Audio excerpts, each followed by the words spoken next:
It started out in China in the early 1300s when they stumbled upon gunpowder, most probably by accident, and mostly would just use it for their fireworks and weapons then. It took 5 more long centuries for us to give a shit again.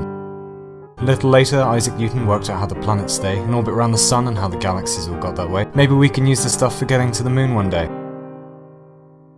But chill out, mate, that's still 200 years and 1 US away. But no one really knew if you could breathe outside the atmosphere, so maybe it'd be smarter if we all just played it safe down here. Now screw it, let's go do it. Space is taunting us and Mars looks pretty dope. The rockets back then in the 1900s were all solid fuel, and Robert Goddard came up with a 3-stage plan to upgrade all combustion chambers so they were much smaller but more powerful, and everyone was like, yeah, but that's just plain impractical.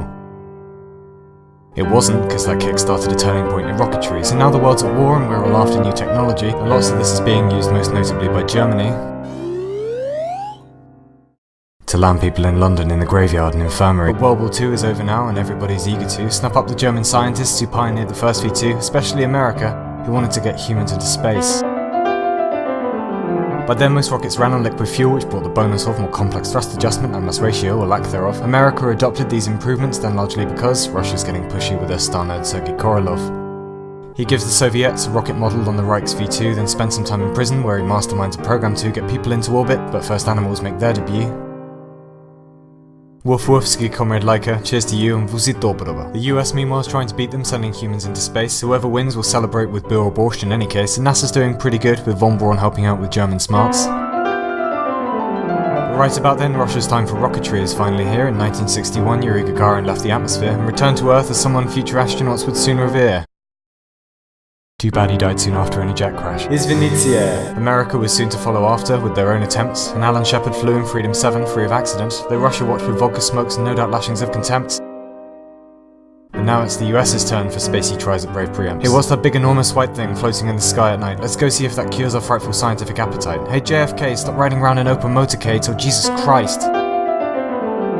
America was sad, but the space race continued resolute, then more disasters followed due to fire and twisted parachute. Apollo 8 went great, but didn't land, just did a lunar loop. Right Moon, how's it going? BRB, we're gonna walk on you. Then 1 year later, Armstrong and Buzz Aldrin touched the lunar floor, and mankind was united in a global truce forevermore. My god, we're all so tiny, and what's all this fighting even for? Ah, fuck it, back to work. Hey Russia, when's the next atomic war? Then 5 more missions landed on the moon and made it back again, ignoring the 13th, which suffered something of an accident. And good news, NASA, all your funding's cut. So like, no more spacing about for a bit. And that was the last time humans ever left Earth orbit, so that's good, isn't it? Well, we've got plenty more important things to be doing, like walking around collecting imaginary Japanese water demons on our phone. Very crucial to our species development. Team Mystic represent, by the way, we'll bathe in the blood of our enemies. So now the US took the moon, the Russians can all barely wait to get ahead or leave a legacy behind, at any rate. Let's launch a bunch of space stations, then goodbye to the Soviet state. The ISS was next up there, and now we all collaborate. To explore the planets near and far, we mostly just use probes these days, because space is kinda dangerous and full of deadly cosmic rays, and human exploration's cool, but probes are cheap and patience pays.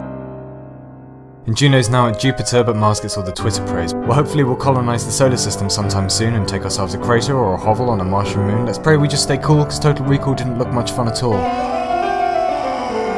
NASA's budget's pretty small, but now there's a new substitute, because private corporations help out astronauts with their commute. That's one small step for man, next time it might be with a Nike boot, and Elon Musk's a cooler Tony Stark without the robot suit. We're doubtless just beginning on our journey out beyond the skies. What perils and delights might lie in wait and take us by surprise. A message to our grandchildren, let's hope you're more evolved and wise. But most of all, good luck, because heaven knows you'll fucking need it, guys.